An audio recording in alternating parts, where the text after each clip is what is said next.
What's up, guys? Super Dark Water on the channel. So, okay, I honestly really like this book. I did a pull list video, and I said I would review this because I really liked it. So I know everybody reviewed this already, and there's good reviews of it, bad reviews of it. I'm just gonna point out the things that I personally liked. That's it. So, first off, I have to say I was not appealed, or I was not interested in this book when I saw the preview of it. I thought it looked rather lame. I didn't really like this cover that much, but now it's growing on me.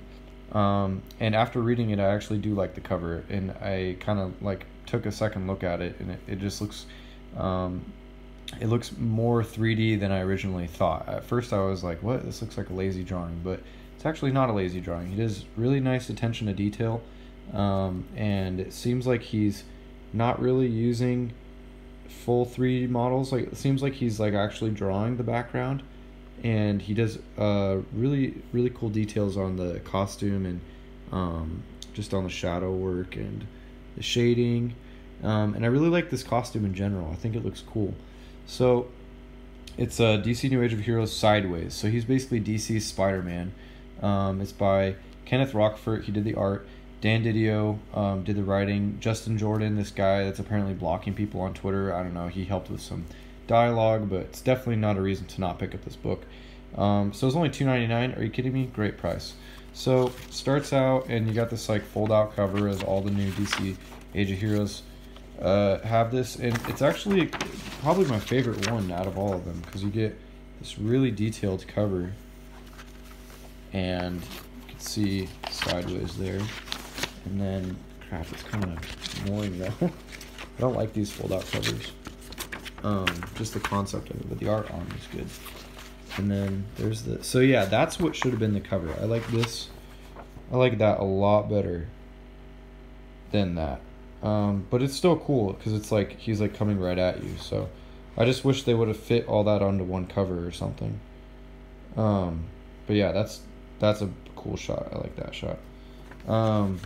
So yeah, these fold-out covers are super annoying though.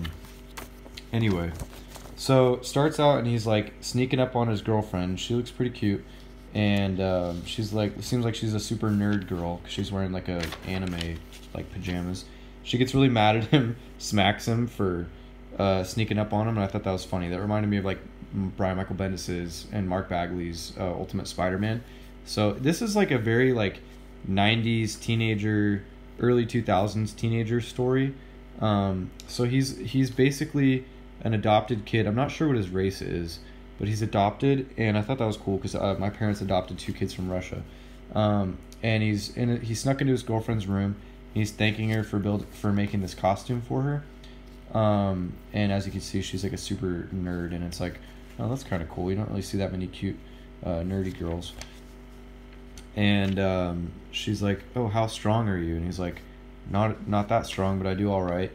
And I thought that was funny because it's like, okay, he's committing to the bit. You know, he's not claiming to be some crazy superhero. He's still getting used to his powers and what he can do. So this is pretty cool. He can like open up a rift or something. Yeah, he's like, all right, I'm stepping out sideways. I thought that was cool. I don't know. And then her more attractive sister comes in the room, and she's just like a basic girl.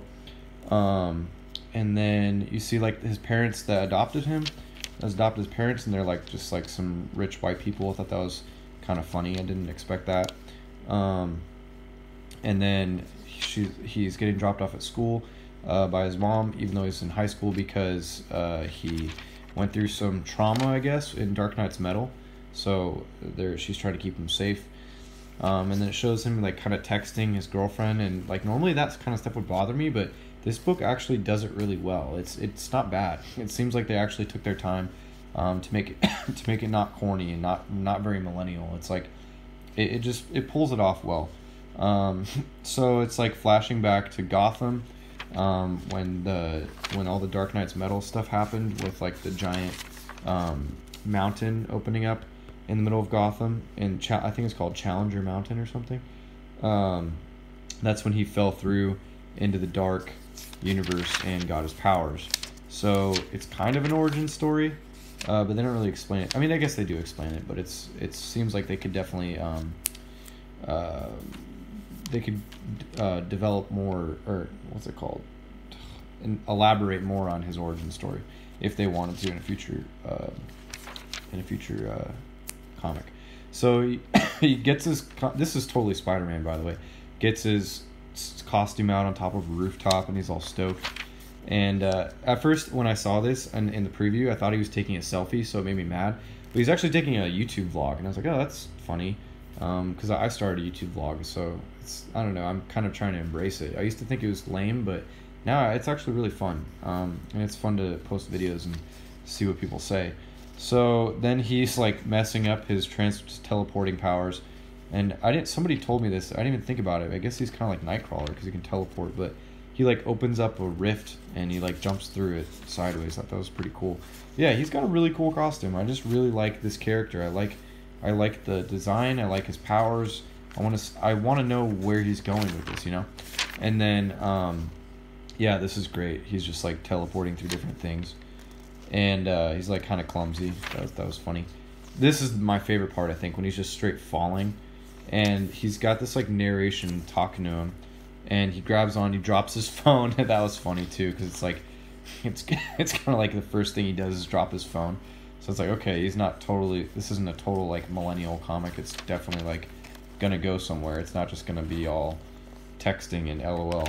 And then this like crazy super villain that looks like a Spider-Man villain comes out of nowhere, and he's like, say, your sentence is death. And he's like, wait, what? I don't know, it was just funny. I had fun reading this. It was funny. It was fun to read. It was cool artwork, really cool costume design, cool powers. I don't know, I just really liked it, and I feel like my little brother could read it and like enjoy it too. But it wasn't boring for me as a 25-year-old adult. So yeah, this is totally a recommend. Go buy Sideways. I loved it. And yeah, thanks for watching, guys. Make sure you're subscribed, turn the notification bell on, and let me know what you guys thought of it. Let me know if you didn't like it, or if you only kind of liked it, or if you loved it. But I'm definitely looking forward to issue number 2, and I'll keep reviewing this. So thanks for watching.